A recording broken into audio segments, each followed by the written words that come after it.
Hi, everyone. My name is Kim, and I'm the founder and creator of Expat Mama. Through these interviews that are in both the audio podcast and the newer YouTube channel, we educate people about what it's like to be an expat, which is someone who's left their native country to live in another country, and we tell their stories. Today, my guest is Chinedu Opara. I've been practicing your name. How did I do? You did well, my dear. You did well. Chinedu, good job. Who lives in the sleepy suburb of Drexel Hill near Philadelphia, Pennsylvania in the US. This is a little bit of a different interview as this is someone who's preparing to be an expat of the US and Nigeria. So this will be your second experience becoming an expat, I guess, your third country, let's just put it this way. Yeah. And we're getting the scoop of what your life looks like right now and why you've decided to make this move. So welcome, Chinedu. How are you doing today? Thank you. Estoy bien. Appreciate I appreciate you giving me the space and the opportunity to tell some of my story. And I hope that after this, like after I moved to Colombia, I've been there for a while, we can have a follow-up interview to see how things are going. That's what I was going to say, because I mean, we got to see like how things are going, and I already know how things are going to go. They're going to go super, super well. Okay. So let's just get the pre-expat story from you. Sure. So Sure. where did you grow up? Tell us a little bit about that, where you grew up, what kind of upbringing did you have? Sure. So I grew up in Southeast Nigeria, and I'm part of the Igbo tribe, which is centered in the southeast part of Nigeria. And I immigrated to the USA in 1991 at age 17. So in September of this year, I would have been in this country for 30 years by September. My parents wanted me and my brothers to have more opportunities in life, because as you know, Nigeria is a struggling country, more like a collection of over 250, maybe 300 ethnic groups. Yeah, it's rough. And then we have the terrorism and all that stuff happening, the Islamic terrorism.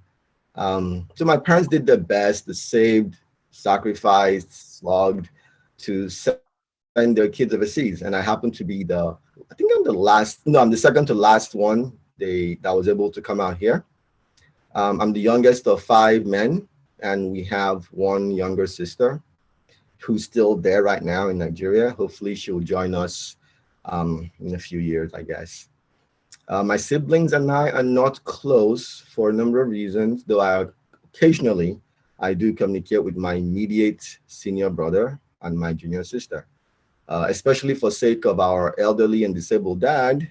He lost his eyesight long time ago. He's used to it. And he did not remarry after we lost our mom to brain cancer in 2005. It was one of the most difficult periods of my life.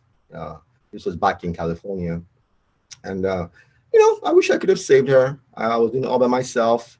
Also caring for my dad who came to visit as well. And she joined him 6 months later, and she was sick, and she only spent like a week in the apartment, and the rest of the time she had a stroke and was in hospital months and months and months, and until she passed away. So it's a very difficult time. I appreciate it. But that is what life is, right? It's ups and downs, and eventually this fragile form we all carry will eventually decay and end, because without death there can be no life. So I just see it as part of the cycle of life. So yeah, part of life is death. I mean, they say we're not going to escape 2 things: death and taxes, right? yeah. Yeah. So Exactly. yeah. So I am glad that I got to tell her in my own way. I got to tell her that I love her and that I'm there for her. I do wish that I had said more. I do wish that things were different in our culture, where we could be more open with our parents. But in the end, in her last few weeks, even when she couldn't talk anymore, She knew I cared. I was there every day holding her hand. Good. Yeah. So my life in this country has been quite a story, but I'm going to try to stick to the cliff notes that I do tend to ramble. So we don't want this interview to be I'll bring you back. I'll bring you back to. 3 hours long. So my elder brothers were unable to take care of me as culture expects and culture mandates. So I had a bit of a rough time in California in the early 90s. After a brief stint with homelessness, odd jobs, this and that, getting spit on, getting sick, few people sick their dog on me. I did door-to-door sales. People, at one point I'd be on the street corner and people would throw coins into my cup. I would just finish drinking soda and people thought I was really asking for money, so they put coins. I took the money. I didn't say no to coins. This was back in the 90s when a quarter was money, like 25 cents Money was worth a lot more than it is now. Yeah. Yeah. Even during my homeless days or weeks, months, I could get a full meal for $1. Hamburger and fries, hamburger and small fries, $1, maybe $1.25. Long time ago. Yeah. So Or anyway, Taco Bell, you could get a 79-cent taco or something. I remember those days. Yeah. I remember those days, man. It was I crazy. don't like that it is now. No. Yeah. So so I was on the streets up and down, but I didn't just sit there. I was looking for work. I was hustling, legal hustling, of course, mowing lawn, cleaning, washing cars, until eventually I landed my first job at Spirit Halloween. I'll never forget Spirit Halloween. Halloween. Okay. They're seasonal, and yeah, every Halloween you see their little sign, and yeah, they hired me in my first job. They gave me a chance, and I appreciate them. And I found myself eventually doing IT because that's just the way my brain is wired. I'm into technology. I found my way to IT in the height of the .com boom of the mid to late 90s, Silicon Valley. Tons of contracts, tons of jobs that lasted a month or 2 or 6 months at the most, and then the company shuts down because all the funding has dried up, and the CEO has gone on a private jet to Ukraine and never returned. So you were part of the startup failings. I was part of the startup culture back in the day. The startup and then the shutdown of those. Oh, that's a shutdown. It's beautiful. So I've been in IT since then, slowly building myself up with a lot of work, building myself up financially, I should say. A lot of sacrificing, a lot of work, a lot of late nights coding, teaching myself to code. When most of my peers were out partying and having fun and learning to talk to girls and learning to socialize, I was teaching myself to code so I could work, and I was going to school. I was putting myself through school as well. Again, this is just after being homeless. I found my way. I was able to find a little closet to live in out of somebody's apartment. And I was going to school, going to work, going to school. I'll catch the bus with my little Walkman, Sony Walkman. I don't know if you remember those. The little cassette. I missed that Sony Walkman. Yeah, I had one that was like metal. It was like heavy duty. It was awesome. It never broke. My first Sony Walkman, well, not my first, my second here in the US, it never broke. I gave it away to a friend. Sony. That's the name brand. So, so I did that. And so I'm happy to say, this country has been good to me financially. When it comes to opportunities, it's a hyper-capitalistic society. So a person like me, an immigrant, was homeless for a while. And then now I'm a 2-time homeowner with a Class A credit. Now, it didn't happen by magic. A lot of work and non-spending and saving and being smart with what little few coins I earn, being smart with them. But the opportunity is there. And I took advantage of the opportunity to do well, right? So this country is good for that. Yes, yeah. I also have the potential now to retire in 7 years. I'm 47 now. Technically, if I play my cards right, I can retire at 55, a full 10 years earlier than the standard retirement age here in the US.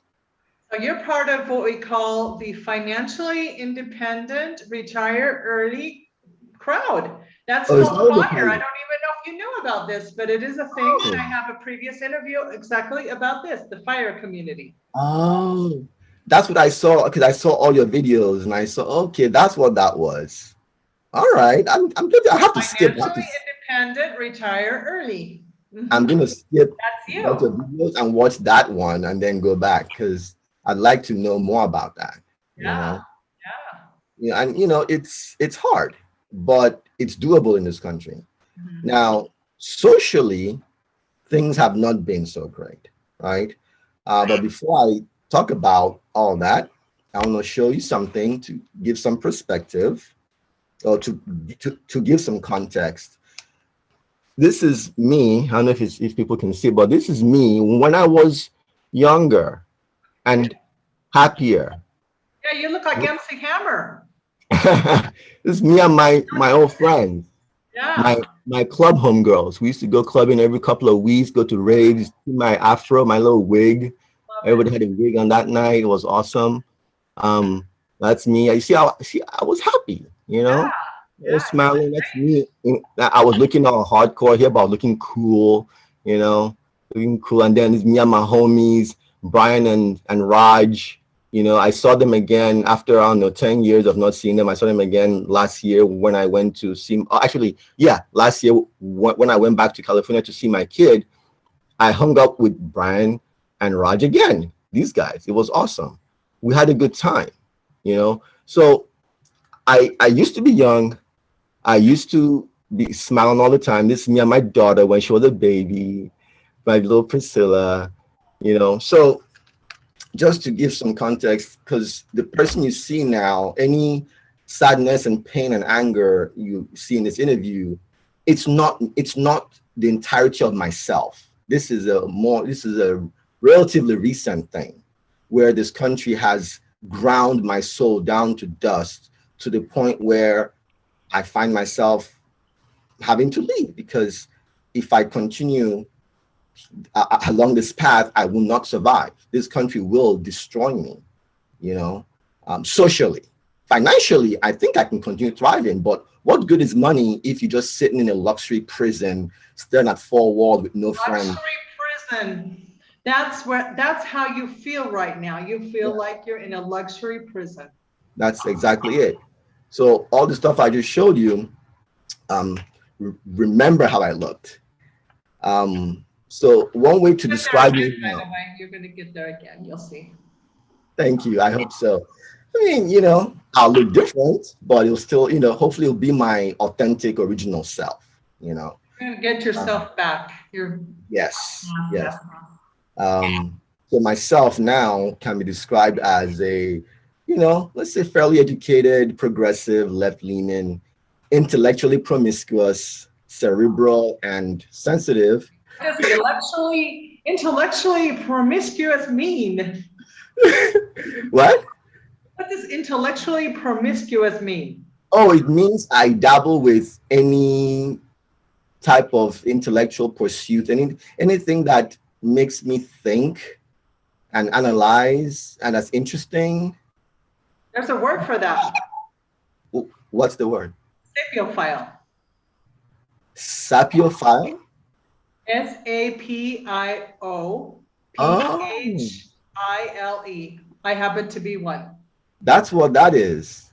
These are the people that thrive when they can bounce ideas back and Yeah, spar intellectually that's it. with people that are also kind of empathetic, but Yes. also at that level, which it's very roomy up here. It is very roomy. We don't find a lot of people who we can see eye to eye with because Yeah. a lot of other people, and it's not being snobby, it's just the way it is. Just the way it is. We're built this way. We thrive on ideas, we thrive on intellectuality, Mhm. we thrive on real connection and Yes. ideas that get us, and we thrive on passion. Authentic connections, passion.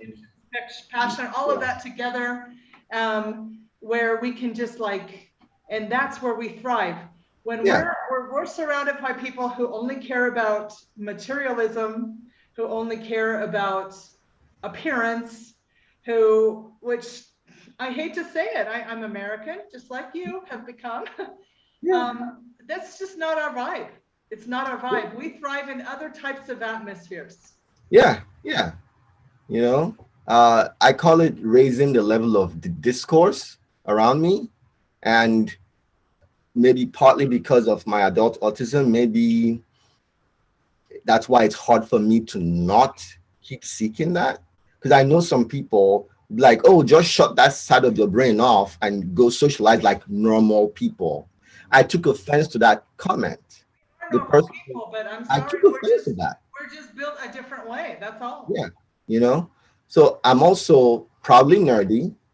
I'm cisgendered. I'm hetero. I'm non-religious and spiritually agnostic. West African male, right?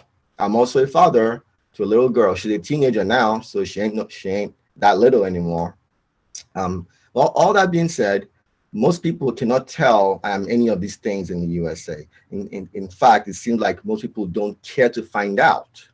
Not anymore, anyway. You have nailed that one. Yeah, they don't care to find out. All they do is look at you from the outside. Yep. They don't even care to ask questions. They just jump to conclusions based on appearance and maybe one or two words they see in the moment without context. And they try to make you fit a narrative, a stereotype, right? And what's worse? What's worse? If they're unsuccessful, if they're unsuccessful in doing that, they'll find another way to shit on you, right? They'll find another reason to call you names, to call you weirdo, wacko, un-American, all these other names, just because they cannot fathom the idea of a non-stereotypical black man, right? A non-stereotypical. It doesn't happen just to a non-stereotypical black man. It's also happened to me. Non-stereotypical black man, woman, Jew. Anyone, okay, let's just say it like it is. Anyone who's different, and let me just add something to this, my friend. Yeah. Okay, when my kids, my two sons were born in Buenos Aires, Argentina. Yeah. And then when we decided in 2012 to move to the US, well, I decided and I grabbed my kids and we came to the US. Yeah. I had been living overseas for 16 years in Argentina, overseas, yeah. And anyway, so all of a sudden we're having to fill out, federal forms, and they have all these categories like, what are you? They want to put you into a little box and label you. And my kids are like, what are we? Well, we're not black, Mom, are we? Look at us. I mean, we're not Alaskan, Indian. We're not. What are all the other categories? Help me out here. American. You're our mom, but our dad was like, from Argentina, which in Argentina has their own thoughts about what they are. They think they're Europeans, and so in Buenos Aires, that's the way they believe. And so they're like, what are we? What should we put an X on this for? To fill out school forms, whatever kind of benefits, whatever, federal forms, federal and state government forms. They want to put you they want to label what you are. And this is why for many years, people who have come from other countries and mixed races, their parents come from different countries like ours did, like there's no category for them. They don't feel Latino either. So they're all having all these cultural identities and they're not being accepted by like okay. For years, they said that the U.S. was a melting pot. Well, the melting has never really happened as far as I'm concerned. The analogy I'd use would be a chunky stew. It's not a melting pot. Nothing melts, but they mix. It's a chunky stew. They mix up and they clash and they just don't, but they mix. They're all in the same pot, but they don't melt. They mix. And they don't integrate with each other, and all they do. And especially now by the minute, and the last few years have showed us that we are living in the divided states of America. Yeah, I call it the DUSA, the divided states. I'm sorry, the disunited states of America. Disunited. Okay, that's even a better term. That's pretty accurate, I'd say. Yeah. Yes. They're trying to divide us up, and they're they're making divisions more than ever. It's the worst time to be living in the US for sure. Right. And I don't know if it's going to get worse, if it's going to improve or what. I don't know. But I don't think I want to be here to find out. You know. So back in my what I call my social prime, right? I was doing okay socially. I told you my story. I had friends. I showed you photos. Brian, Raj, all the rest. I was dating. I told you about my friend Melissa, who was awesome. She's from Utah. She's Mormon. They accepted me as is. Most of the people who liked me, they didn't look like me, but I didn't care because that's not the way my mind works, right? I just go with whoever likes me, who wants to hang out with me, who wants to go out with me, who wants to be intimate with me. I don't care what they look like. I mean, I care what they look like, but I don't care what race they are. Right, right. That just doesn't even factor into what you do. It's like, okay, come, love has no color. Let's go for it. You know? Let's just, you like me, I like you. We want to be friends. We connect. That's easy. It should be that easy, right? It should be that easy. Once you go past the epidermis, human beings are practically identical on the inside, right? When, if and when, I said when, but I should just say if, just to be safe, extraterrestrials show up and they scan us with x-rays and all their high-tech gear that we don't even know about, they're going to say that y'all look the same. Like the entire species looks the same. I'm sure to like lower animals, human beings are pretty much the same. We're like the same creatures. So it's us that started to make all these divisions based on language and skin color and hair type and language. I'm sorry, I already said that. Slang and vocabulary and lifestyle and food you like and all this stuff, right? So anyway, I just so happened to just be there and people who liked me, they looked at me, but I didn't care. It was fine. Everything was fine. Not saying that life was perfect, right? Life is never perfect. There are always going to be people who don't like you for whatever reason, but none of it was based on race. None of it. Okay. However, here's where shit hits the fan. At a certain point, I made a semi-conscious decision to reintegrate with people that looked like me, aka Negro people, aka Black people, Africans, African Americans, as they sometimes like being called. I say semi-conscious decision because even though I was an adult, technically in my mid to late 20s, there is something called persuasion. There is something called wanting to please others, being a people pleaser, right? And there is something called undiagnosed autism, what's it called? ADS, autism spectrum disorder. On the autism spectrum. Yeah, I did not know. They don't yeah, you're just on the spectrum now. Mm-hmm. And after having spoken to multiple therapists, they are 99% convinced I had that when I was younger. I just didn't know because I'm so detail oriented, and there's certain personality traits that they map directly to autism. I happen to be high functioning though, because most times people cannot tell until they get to know me more. They say, "Oh, this guy, he likes things this way. Interesting," you know. So anyway, so I was like it is just a different operating system. That's all. I have a child. I have a son. My older son has autism too. Yeah, and he's fine, and he learns, and he here in Mexico is thriving so much better than in the U.S. because he finds so much more acceptance, unconditional acceptance here. That's great. Mm-hmm. Yeah.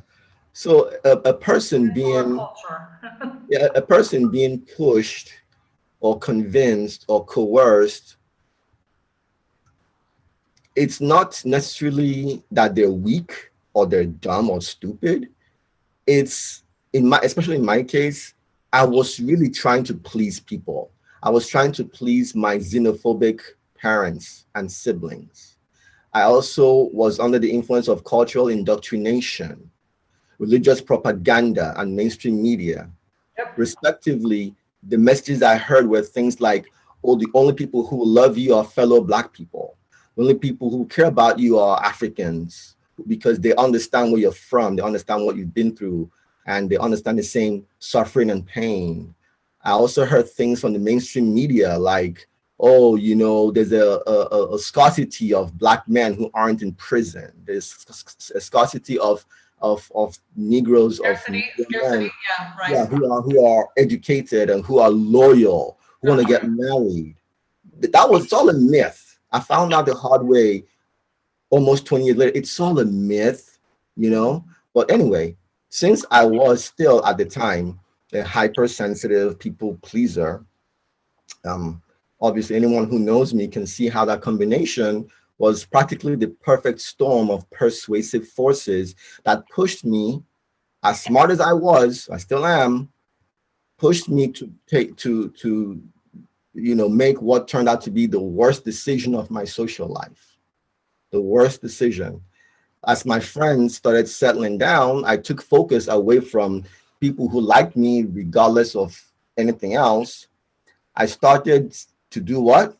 Seeking friendship and companionship with people who looked like me based on race. And that was arguably, yes, is the worst decision of my adult life. I don't remember how I was as a kid, as you know, 2 or 4 or 8 year old, but I remember adult life, and that was the worst decision. And why is that, my friend? Why is Because that? not only was I soundly and consistently rejected by other Black people, but nothing I brought to the table was appreciated. Nothing was ever enough. Nothing I did to adapt and be more like them worked. Not ebonics, not snakeskin shoes, not nice jewelry, not a nicer car. Even though I'm not a car person, I don't like any of this shit. But I was trying to fit in. I was trying You're to trying fit to fit in to a mold that you didn't the mold. fit into. I was trying to also fulfill the dream my parents had for me. It was to marry a nice, educated Black woman, preferably a Nigerian woman, and have nice, educated Black kids. I really believed in that vision. That vision was also underscored by, again, the lying mainstream media telling me or telling people that, oh, Black Americans, African Americans, their rate of home ownership is so low, their credit scores is so low, this and that, and this and that. So I said to myself, well, I've worked really hard to not be like that. So I should be a shoo-in. I should really be picked Yeah. up. Like I should have no problem finding a compatible You're thinking spouse. to yourself, despite everything that they say I am, you know yourself. You're like, that's not who I am. I should be able to rise above all of this stuff. Yeah, and I did. I worked really hard. Like I said, I was homeless, but I had a plan, a vision, and I worked hard to make the vision come to fruition, at least the things over which I had control, like my finances and my ability to work. That I had control over. The social part, I don't really have control over that because it depends on other people. It depends on other people believing in my vision, believe in the vision. And it's not just my singular vision. It's supposedly a vision that's shared by mainstream media and our elders and the church and the voices that I heard. I thought everybody else was hearing the same things and we're trying to be the same. Turns out, no, they're not.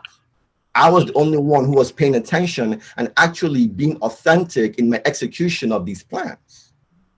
So that left me all alone. What did you find with how did things go when you tried to integrate or melt into people who looked like you?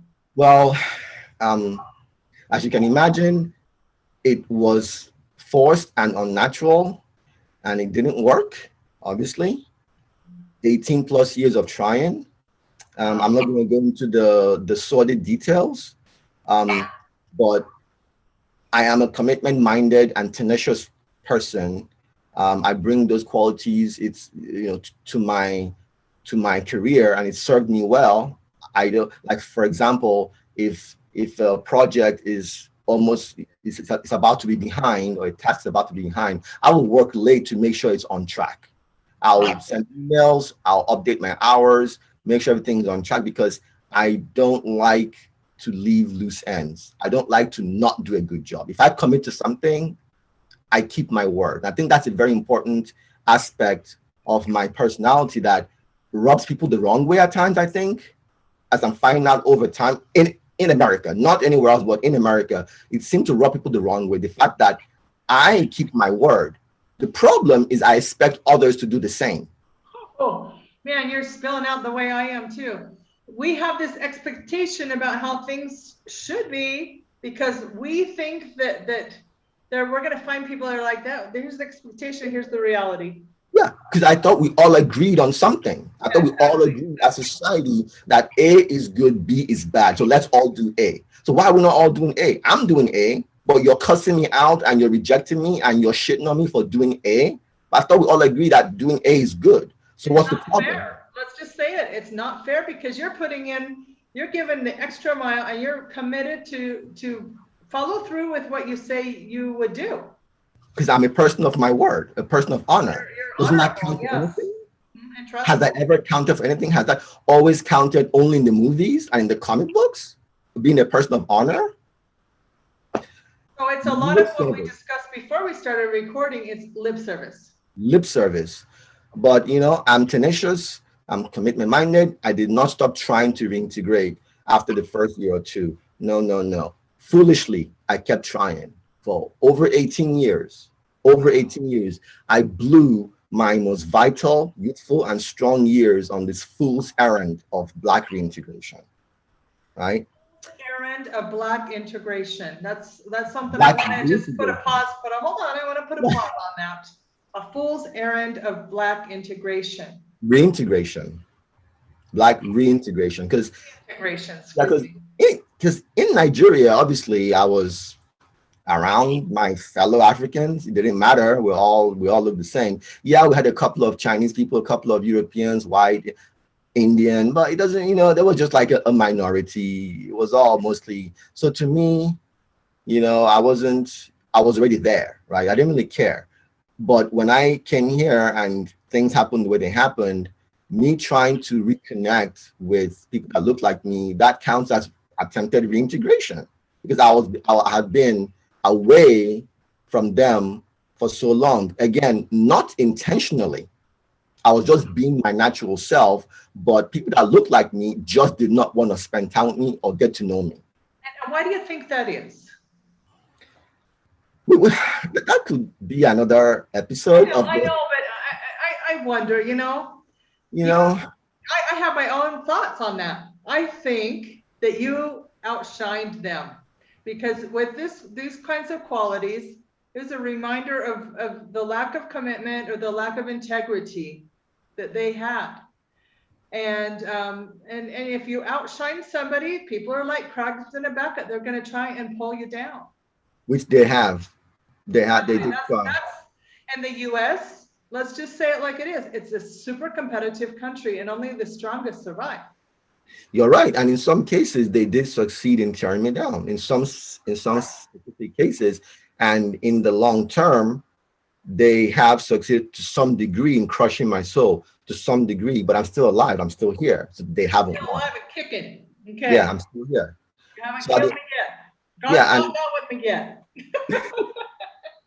So at the end of 2018, I put a final and definite end to my reintegration attempts, right?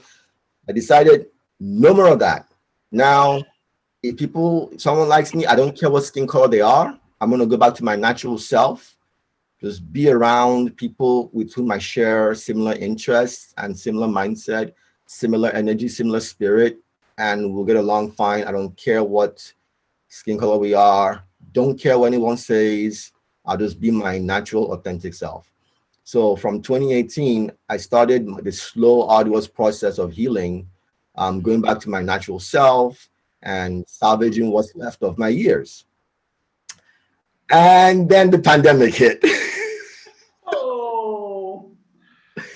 I don't think I have to explain to you all that. The world shut down. I'm going to have the best years possible. I think we both echo that sentiment. Horrible. And, they just shut the world down and dialed up everybody's anxiety and the natural xenophobia and racism and tribalism that already existed, dialed everything up to 11, right?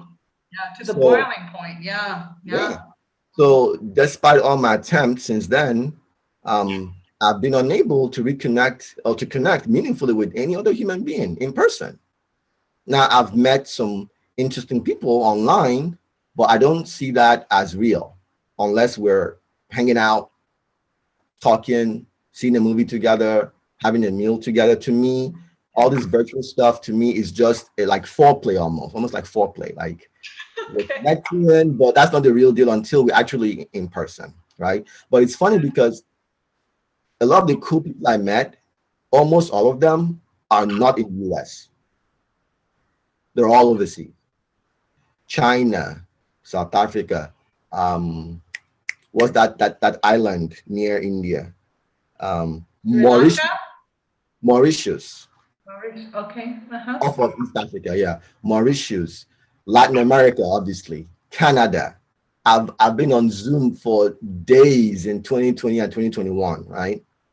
And to make matters worse, the forced isolation took away opportunities to connect and make Of course. happier memories. Because one thing that helps people deal with trauma is to make more memories, hopefully happier ones. It helps override the old stuff. And also, the mask mandates took away one of my most important tools, my smile, right? Yeah. Because now, if I don't have my smile, then all people see is a black male in a deeply xenophobic society that's primed to see black men as either threats, marks, or people to be ignored until they fit the stereotypes. That's how they see us. So masking just took away, like, cut my chances of having new friends, cut that in like 80%. Yeah. So Oh, yeah. being home all the time, then we go out, it's mask all the time. Who's gonna wanna, like, it Covered sucks. smiles. Yeah, I mean, actually, one thing I was gonna do, but I decided that I don't care anymore, is to buy a mask that had a smile printed on it. I've seen those. Yeah, they're awesome. They're Yeah. fun. I like them. Um, so, being that I'm sensitive and non-confrontational, I started walking on eggshells, as they say. I'd see people when I'm out in my few errands, in a few safe spaces. I'll see people walking on eggshells because I don't want to offend anybody. I don't want to say the wrong thing. I don't want to threaten somebody by walking the wrong way or looking at them weird, because all I have is my eyes and my black skin. They can't see my smile. They can't see I'm a harmless. Just a So harmless. it's pretty much like they can't see the context of who you are, They basically. can't. They can't see shit. All they see is an N word that needs to be shot and killed or exiled. You know. So I've just been sitting in the house the whole time. As just go to the grocery store, gym, and prison, aka house. Grocery store, gym, house. That's been it for almost 2 years. Not a life. It really isn't. It got to the point, my former counselor had explained something to me. She said I have what you call rejection sensitivity, and maybe I'll send, because I can't screen share, so I'll send the link. You can maybe put it under the video on YouTube. It's actually a condition. It's not a condition. It's a thing. It's rejection sensitivity, and apparently that's what I have. And being on the spectrum, it all makes sense, right? Because I've gone. I'm so sensitive to other people's perception of myself that automatically, I subconsciously trying to fix myself so I don't scare them. But guess what? I can't fix this, This can't be fixed. This is what God, aka nature, gave me. I can't fix that, So there is a word for this too. Obviously, I study psychology and I study autism. Yeah. It's called masking. Masking is basically you're trying to pretend to be socially acceptable. Yeah. So, trying to fit in, trying to just go with the flow. But in doing so, you are covering up your authenticity and your genuinity of who you are. That is it. Because you are coerced, as you say, to Course. do so. Yeah. Mhm. Of course. Because I don't know which angry cop is going to pull me over and end me just for being me. I don't know who's gonna accuse me. Oh, I was actually accused of theft at one store at some point. Not a huge accusation, but like they assumed I did something wrong, but it was actually somebody else. But they jumped to me immediately because obvious reasons, right? There's a black guy in the store, two white folks in the store. Something is wrong. They immediately look at me immediately. But then somebody else in the store, they came out of the back of the store and said, "Oh no, it's not him. It's these other people." That happened. I won't say what store it is because I don't want anyone to get sued. You had to go through until they clarified all of that. It's like you're guilty until you're proven innocent. It's so stupid.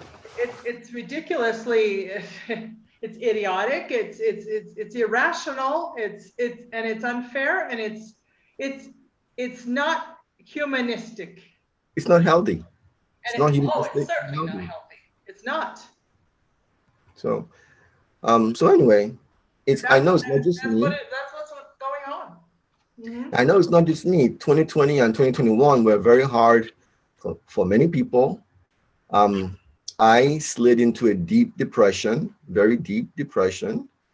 I was almost a statistic. I won't tell you how, but I almost was. I gave a lot of thought. I planned for it. I did not execute because I said to myself, you know what? This ain't fair. I should at least see the world before I go, right?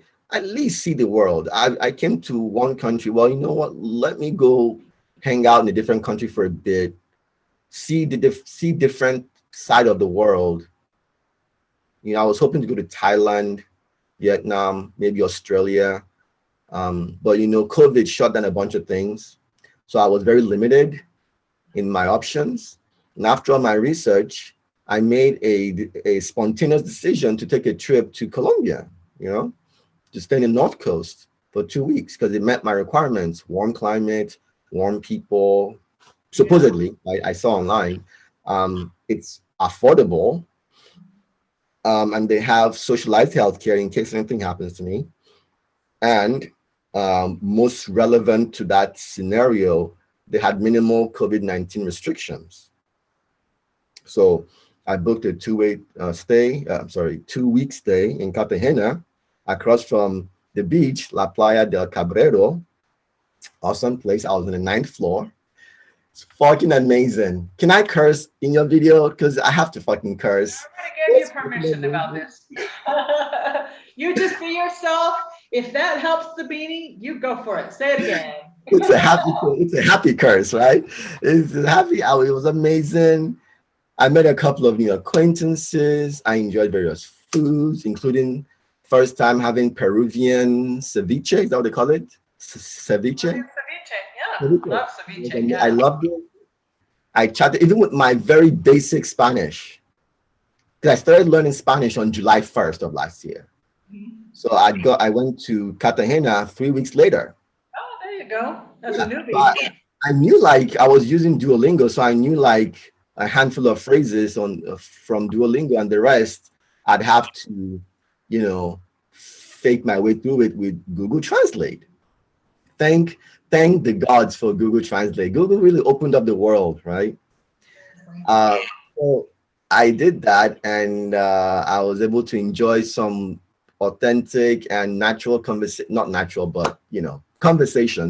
with the locals, even with my very minimal vocabulary. The people of Colombia, not Colombia, but at least Cartagena for sure, very accommodating. They understand you're trying. I think they appreciate when you're trying, right? They see me trying. Absolutely. Me trying. They saw me looking around. They saw me engaging. There was human contact. I met this guy. What's his name? Salvio. There's a tour guide, Octavio.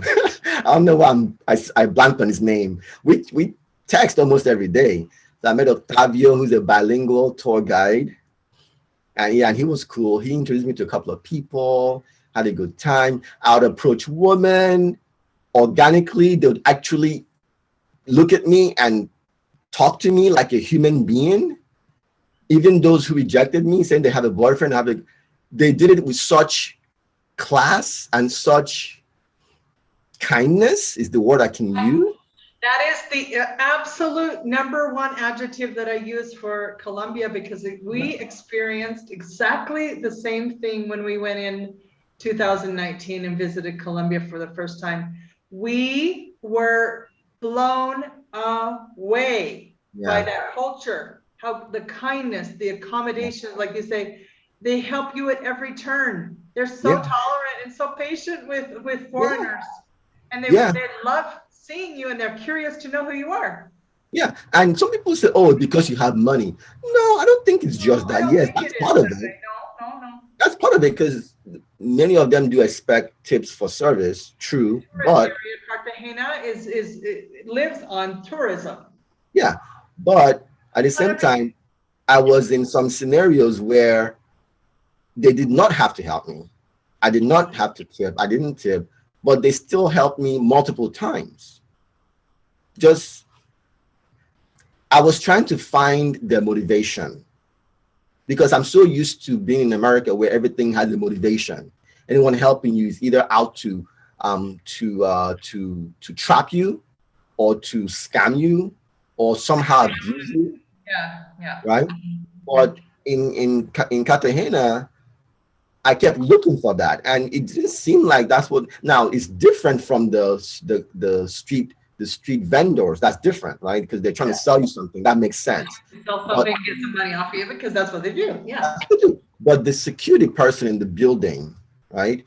The custodian.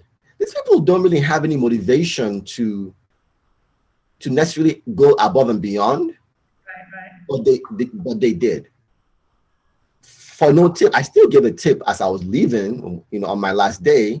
I gave them both fat tips, but not because I was expecting them to help me, but because of what they already did without asking for anything. You see? I'm gonna cry. It's exactly the same experience we had. These people had no reason to go above and beyond. It's just who they were. We found in Colombia an exceptional culture of people, and they were the majority of the people that we came in contact with. It seems like it. I couldn't believe it myself. My sons were like, "Mom, do we have to go back to Mexico?" And I'm like, "I don't want to go back either." Back this time we're still in Mexico, and we love being in Mexico. But we found such an exceptionalism of people that were just above and beyond, hungry to know who we were, but more, they were giving back to us in a way that it was just it was amazing.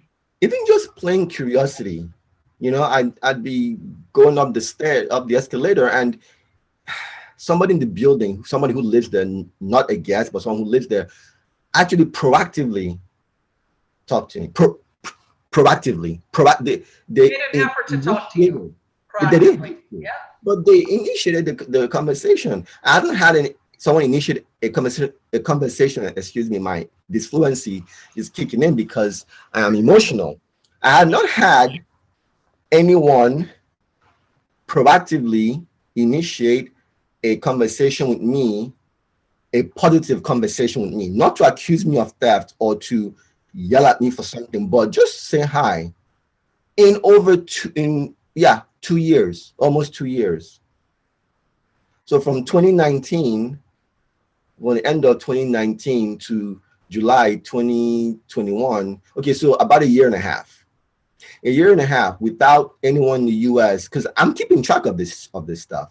Without anyone in the US, aside from my daughter and her mom, nobody else would proactively on the street or neighborhood say hi to me and proactively initiate a conversation positively. None. That's called PTSD, my friend. Year and a half. Can I just call it PTSD? Yeah. You're like, I started to wonder. It's so traumatizing. I started to wonder, am I a leper? Is there something on my skin that, aside from the color, which I can't help, but am I a leper? Is there something above my head that says I should be in a leper colony? Why aren't anybody like And if, I'm afraid to proactively say hi, because when I have tried a couple of times in my neighborhood, especially, the reaction I got was negative, was fearful.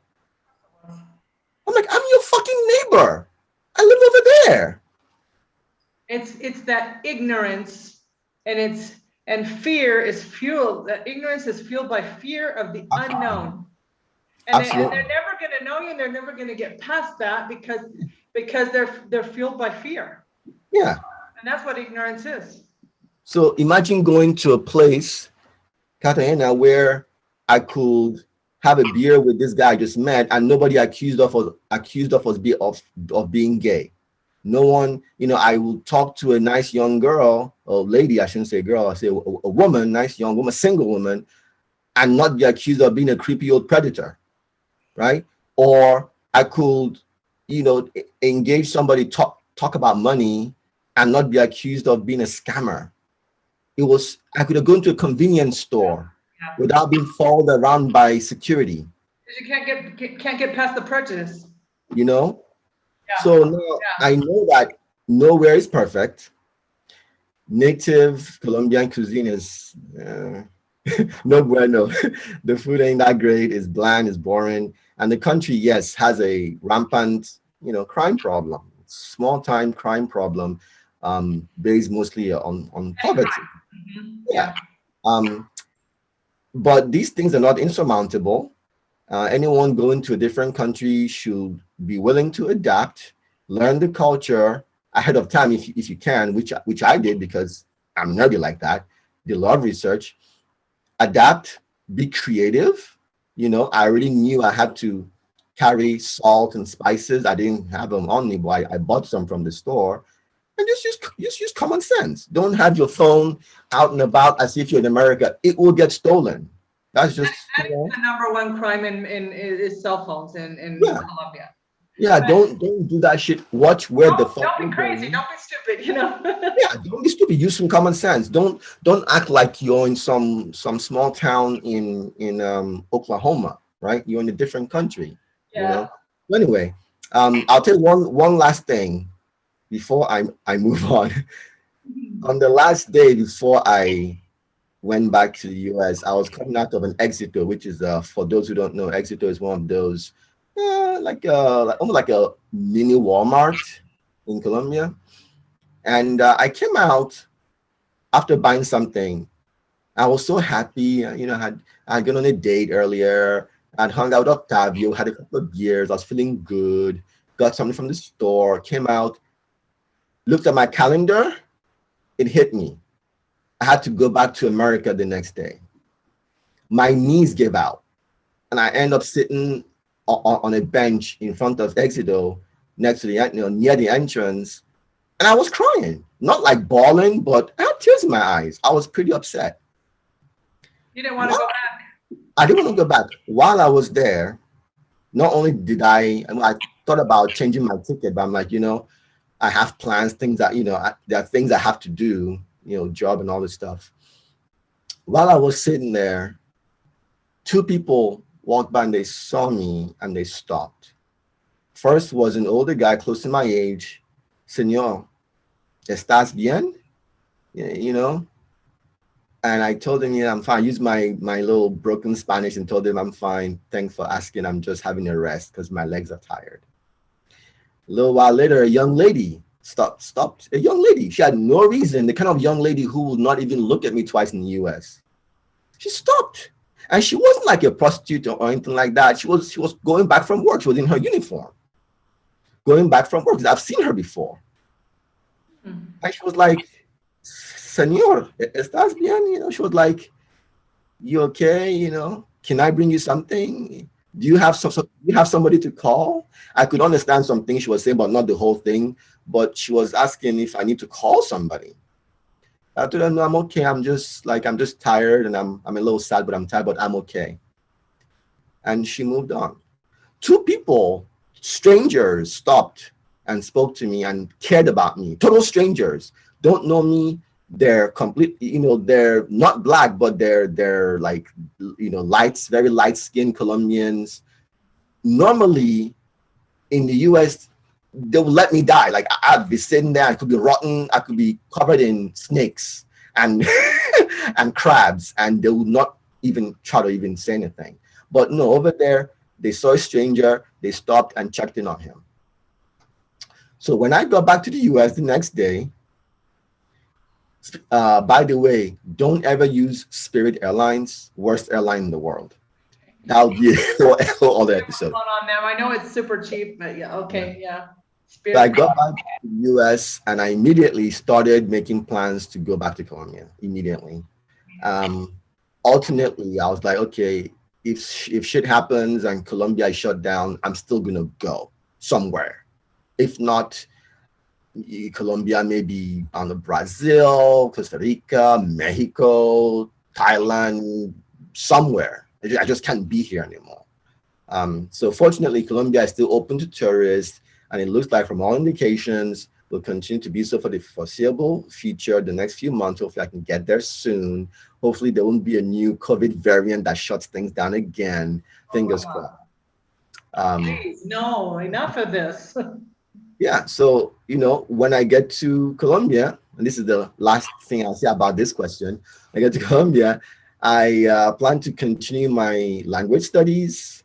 I plan to volunteer my time and skills with emphasis on ESL and IT tutoring. I'm going to get a full health workup. And I'm going to socialize mostly with locals because, that's what I really want to do until I figure out where my place in Colombia is and what I'm going to be doing. Most likely, now I'll get to this next. I'm probably going to invest in Colombia at some point. So, yeah. It's got a very nice, welcoming, entrepreneurial. They're very. It's a developing country that it's kind of ripe for these types of things for people who would like to come and invest and partner up with Colombia. So they're very open to that right now, and it's a great time to go. It is. They do like our money, that's for sure. Like our money, right? So yeah. And then, so just to kind of wrap things up, I don't know if you have more to say, but what are you doing to, this is a pre-expat story. So what are you doing right now to get ready for that time when you're like, I'm out of here? Yeah. So let me take you through my process, right? After the awesome 2 weeks in Cartagena, I continued learning Spanish using Duolingo, YouTube, language exchanges for real practice, and a couple of other tools. I'm self-directed right now, but when I get there, I plan to enroll in an actual Spanish school. My goal is to be 75, maybe 50% fluent, maybe 40% in 2 years. Definitely. With the immersion process, you're gonna definitely get there. Full immersion, yeah. And when I got back here to the US, I decided to expand my skill set by getting TEFL certified. And certified? Can you go? I'm an English teacher too. English is a second language. Can you tell people what TEFL stands for? TEFL means Teaching English as a Foreign Language. Thank you. Okay? And I will show you the thing, but I can't screen share. But it's on my wall. It's cute. Just so I can have an additional skill set in addition to IT. That will give me more options in any country almost, And after that, I secured a student, and I tutor sporadically. I have a student in Vietnam, one in Latin America, one in Africa. So I tutor sporadically as needed. So the second thing I did was I joined a bunch of Facebook groups related to moving to and living in Colombia. Now, we all know that Facebook is the virtual space where truth, humanity, and decency go to die, but but it does have the advantage of a critical mass of users, many of whom are willing to share information, even if it's completely subjective or anecdotal. It's still information. It's still useful. It's better to have more info than less, right? Correct. Part of my research, I joined these groups, started gathering information, filtering out a lot of bad information, feeling people out, making some contacts. And I hope that these contacts bear fruit when I move there and have face-to-face interactions. I'm already having one with you. So that's a virtual connection. I hope that it bears fruit when Yeah, I'll visit you in Mexico at some point, and hopefully you'll eventually move to Colombia. that's the plan. And I did some reading about the history of Colombia, and I have something to share. Did you know that Colombia has the Cartagena Film Festival, which is the oldest film festival in Latin America? And because I'm a big movie guy, that was interesting to me. For sure. I learned about the country. So I learned, I continued to learn Spanish. I learned about the country. I started to get rid of my material possessions. It took some time. It's very difficult because, like most people in this country, I've developed strong emotional ties to my material stuff. That's not necessarily healthy. That is a side effect, a symptom of the extremely materialistic and capitalist society. There are pros and cons, but this is definitely a con. So I've had to learn to let go. I have to give away a bunch of things, sell a bunch of things. I have to actually talk myself out of 90% of my stuff. Because if I didn't do it, I would never make progress. This is the hardest part for Americans, especially. I don't know. There are a lot of Canadians that are moving to, abroad as well. But an American thing is definitely to hold on to material stuff. It's hard for us to. I know even when we moved to Mexico, I had 3 garage sales. In the end, I just said to my friend, take everything. Just take it. Take it. She had 9 kids. And she was glad to take everything. And I was glad. And then you feel so much lighter afterwards. You're like, okay, it was by far the hardest part of that pre-expat experience. Yeah. But I'm like, and another thing, I mean, my mom was a hoarder. This is another thing. This is very common in the US. And it is a mental illness. My mom was a hoarder. And so I know for a fact that because I have the tendency to be that way, not as bad as she was. And okay, so yeah, exactly. We're a product of our environment. I'm like, I have to live in a place where I can't just take stuff around, with me. Yeah. I have to live a kind of a portable lifestyle just for the fact that for my mental health, I start collecting stuff, without realizing it. But living in Latin America, I mean, that would just be seen as like excessive, Exactly. It's not socially acceptable to live like that. Yeah. It is in the community where I live because it's a very big expat community. It's the biggest one in probably the world, one of them. But yeah, that's a hard one. And so to resist that collected, where you want to collect and keep unnecessary stuff around. Why do we do this? Honestly, I ask myself, why in the world are we like this? You and I didn't live through the Depression. I mean, why do we do this? I'm like, what are we doing? Well, it's crazy. I want to resist that as much as possible. And I find I am so freaking American. Yeah. I'm still that American that I think I've gotten past this, Yeah. Just when I think I've overcome this and I start to do it again, especially when I have a house, I want to make it like nice, like an American house. Yeah, we have to break the habit. We have to. That's something that I've worked on. I'm still working on. My mom was a quasi hoarder, not in the traditional sense, but she did hang on to a lot of stuff. And so I think I inherited some of that, but I'm very conscious of it. So even as I was accumulating stuff, I kept complaining to myself that this is just not what I'm supposed to be doing. So now that it's time to go, now I have no choice but to listen to that voice and just start. I've given away comic books, dressers, action figures. I've sold them or given away books, actual books. I've given some away. So you're not going to take all those action figures with you to Colombia? I sold my Optimus Prime G2. It was awesome. Oh, that must have hurt. That must have hurt. It did, but hey, now it's gone. I don't really think about it that much. You want to sacrifice for something better. Okay. Yeah. Because you know what? At the end of the day, you can't take this stuff with you when you die. You just can't. So I've been getting rid of things. I'm renting my house out finally. This has been really challenging, and it's one of the main reasons my move was delayed by months.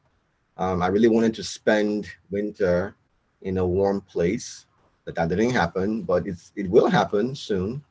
I finally found a renter, and he seems trustworthy, and that frees me up to, continue to move out, knowing that I'm getting some help with the mortgage and somebody, a live person to watch my stuff, at least while he's here. He won't be here forever. He's going to be here a few months. I'm hoping by the time he's ready to go, I'll have a second renter. Maybe I'll come back, sell the house, and then return. If things go well in Colombia, I'll come back, sell the house, and then return. So one more thing I need to do is get a letter of invitation from one or two of the volunteer organizations in Colombia.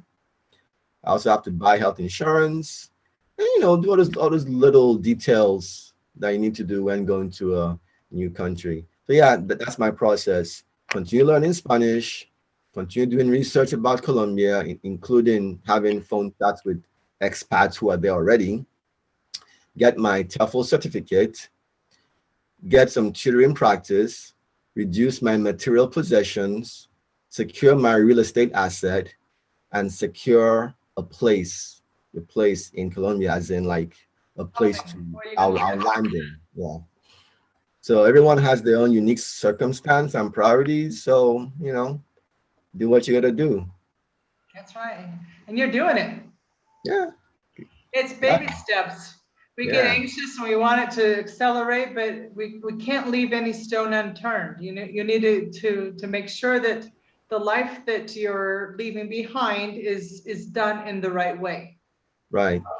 And because I'm strategic and I'm a planner, right. I tend to sometimes overplan, which I think I did in this case. But once I get to a certain point, I go full speed ahead. Like there's no stopping. Like some people think I'm slow. Like I tend to, let's look at this and research this, because uncover all the stones. That's just the way my brain works. But once I get things situated, I'm gone like a rocket. The decision's already been made. Nothing's going to deter you. It's going to happen, Yeah, it's like measure many times, cut once. Right? Measure. Measure many times so you can cut once. Mm-hmm. I like that. Yeah. Measure many times. So have you ever heard that before? Never. That's why I'm just that's a deer in the headlights here. That's it. Could be like an old world saying, but yeah, if you hang out with any carpenters or any woodworking people, they'll tell you that you measure many times so that you can cut only once. Okay. All about planning. So you've envisioned how things are going to be, and then many times, can we draw a parallel here? And you've made those plans, and then you're going to follow through. Yeah, well, I haven't envisioned how things will be. I hope things will be okay, but I have looked at multiple paths, and I've made contingencies. Made looked at my ideal path, right? That's plan A. But I've also looked at plan B and C, and I've made as many contingencies for the multiple paths as I possibly can within my means and resources and time. That's just the way my mind works. I rarely ever make such decisions or take such actions spontaneously. Right.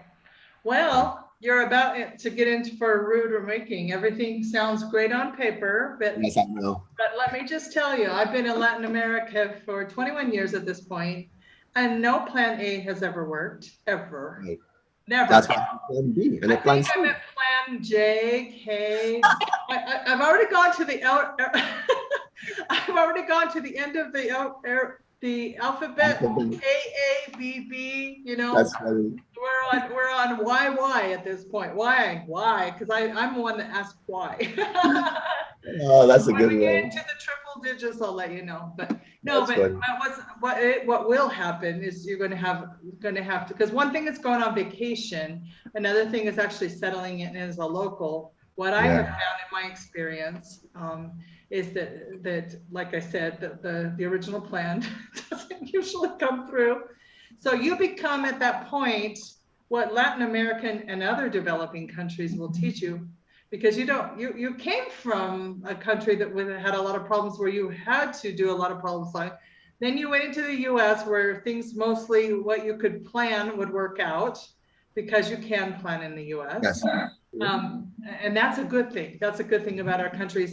And Yes. you can rely on services and customer Yes. service. A lot of things will work out that you plan. Now, Yeah. when you go to Latin America, get ready, put your seatbelt on, because Yep. you will get very good at problem solving. I'll get very good also at being patient. Patience. I'll get very good at Yep. planning around the understanding that people will be late for appointments. So I've That's a already, given. and that's why I research, and that's why I talk to people on Facebook, just to talk to you, Terry, what's his name, Jess, and the others, get to, I already know, yes, even in Cartagena in July, yeah, there were a couple of appointments that people were an hour late, like for example, the custodian, that's just their culture. I wasn't mad. Yeah.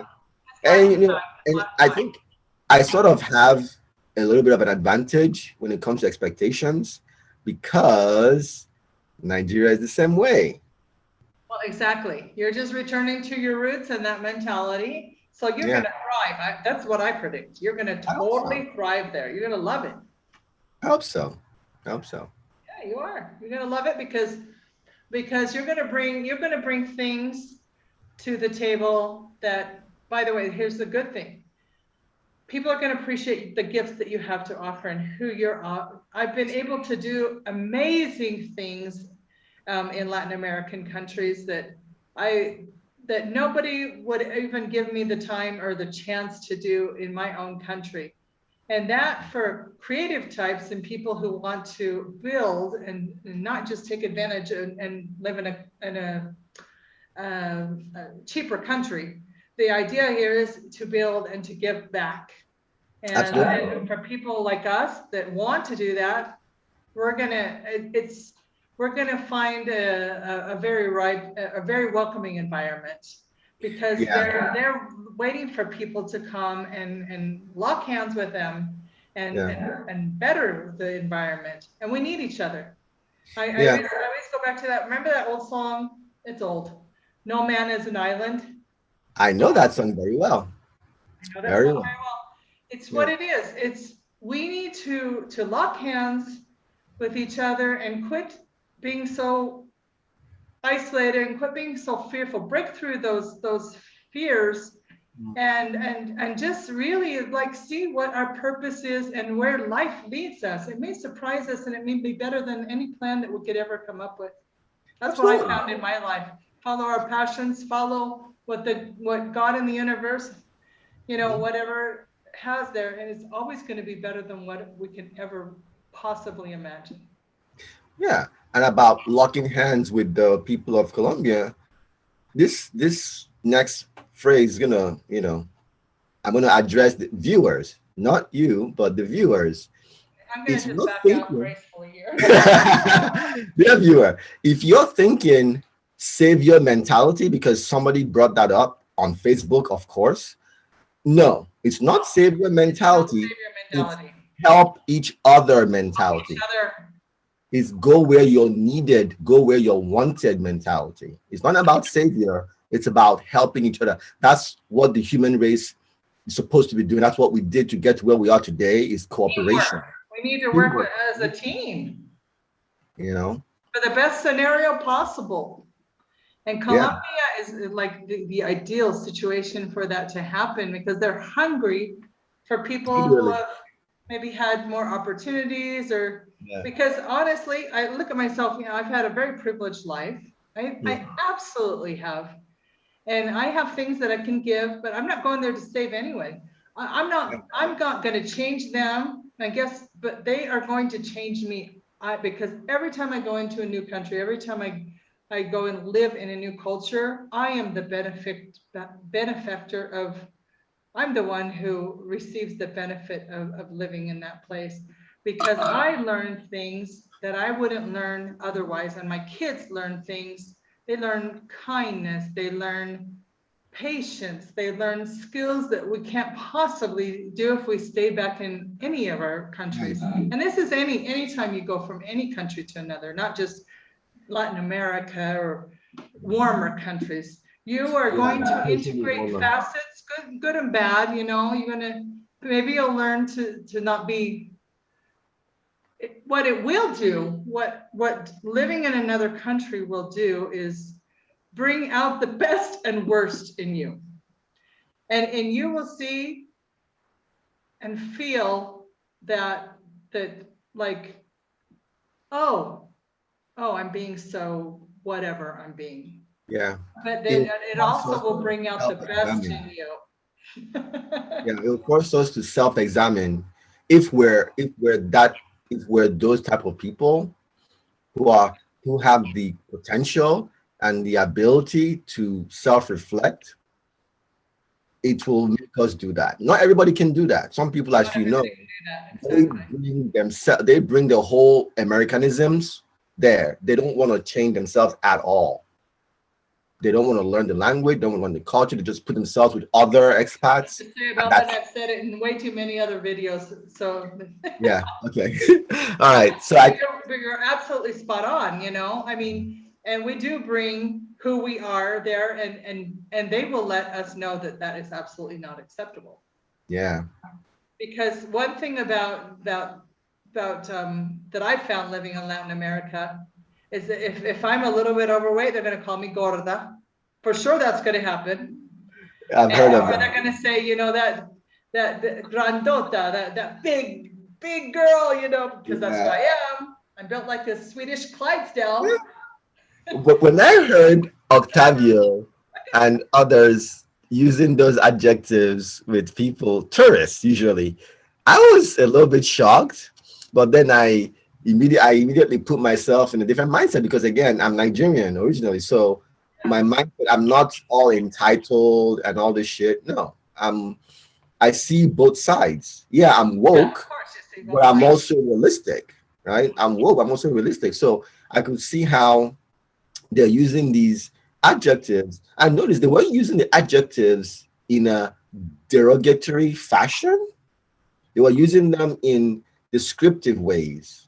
Like he was looking at tourists and sending his assistant. Because the first time somebody said that I was grandota, or I don't know all the adjectives that I learned, I was so offended, because if you say that to me in my country, that's just not okay. Yeah, and I learned that they were just like making a physical observation, like she's twice as big as me. Yeah. Swedish roots here. Yeah, it's just a description, and some people in the US then they want to get to know you, and then they get past that, and then okay, you guys, I can handle this, Thank you. When the security guard in the building was describing me to somebody, and he said that black guy, for a moment, I had a very American reaction for just a moment. I realized, wait a second, I'm in Colombia. This guy has been helping me. This guy has been so nice to me. Why would he be? No, he was just using a descriptor. That's it.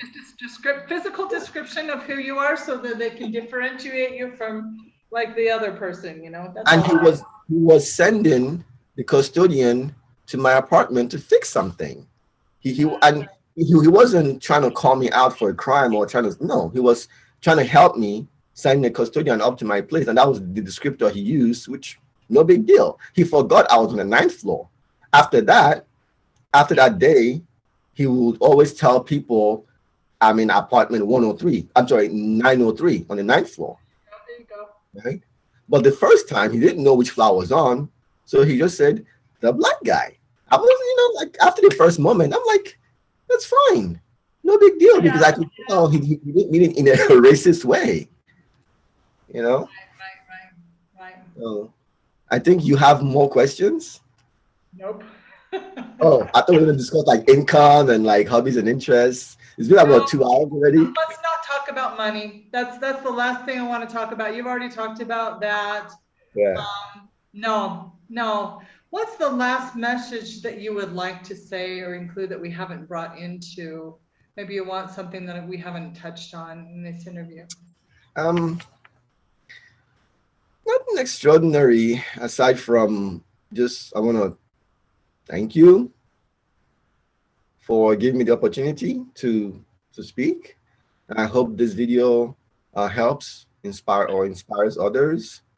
If I'm to give some sage advice, ending with some cliche advice, it would be don't be like me, don't make the mistake I made, trying to fit the mold, trying to fit the stereotype that society believes you should be in. Just be true to yourself. And this tagline I came up with in 2020 is people who look like you. I'm sorry, I keep screwing it up. It's my tagline, I keep screwing it up. People who like you might not look like you, and that's okay. Now, the African American version is not all skin folk are kinfolk. I don't like that saying, but I think they get it, you get it. But my version is people who like you might not look like you, and that's okay. You know, that's the message I want to. Look, my friend, we all believe the same. In the end, that's gonna all come out that we're all the same inside, and we're trying to create all these differences. And really, all of us need love. All of us need the same things. Food, water, air, clothing, shelter, companionship, sex, intimacy, human contact, human interaction. These are essential things that make us human, who we are. We need to acknowledge these things and help each other get these things where possible. Because if we don't, it's really bad for everybody, everyone, the entire species. Maybe what and thank you for saying that. Maybe what I'm saying is very utopian, but when you look down at the moon, you don't see all of these borders that man has created. And that's a beautiful thing. And if we can lock arms with like-minded people, the sky's the limit. I mean, honestly, we can, if we work together instead of work against each other, we all want the same. We all want the same. Win. If we were a collective world or even a collective country, we would all win. All of us. The pie is big enough to be sliced into as many slices as we need it to be. That's right. There's enough to go around for everyone. Yeah. So let's share and let's love each other more than anything. Okay. So how can people contact you if you want to be contacted? Yeah, it's fine to contact me. I'm on Facebook sometimes. First and last name Chinedu Opara. And obviously you're gonna find a whole list of them because my name ain't unique. I ain't that special. But my email address is first name, last name @live.com. Chinedu Opara @live.com, which I believe you will put in the description of the. Absolutely, it will be put there. Yeah. Okay. Hold that thought for just a second, my friend. For those of you who are watching, thank you so much for your interest in watching with this video. I think it's been, hopefully you've enjoyed it. We do interviews in both English and Spanish. The objective of this channel or this exploration called Expat Mama, Meet the Expats series, is to bridge those gaps and to come to a cultural understanding. And really, so you can see not the international living version of what it's like to be an expat in real life, but I mean, this is what we want to show you is real life. These are real people with real stories. And if you're interested in doing this, we can help. We can most definitely help. And so like, subscribe, leave us your comments, suggestions, and we would love for you to become part of our expat mama community. And I'm not the only expat mama. We would love it if you could meet the expats, and you're going to have everybody's contact in the description box. So please join us. So we really, really appreciate you being part of this. So Chinedu. It's so funny. Why is it so funny? Because I mean, It's how you say really it. tried to practice your name. I know. It's so cute. Thank you Thank so you for much. coming on. Your story has definitely edified me, and I'm sure that other people will really enjoy your perspective that you shared today. So It's better. I hope so. yeah. So we will go ahead and end that, and feel free to contact any of us, and have a good night. Gracias. Bye-bye. Gracias. Adios. Adios.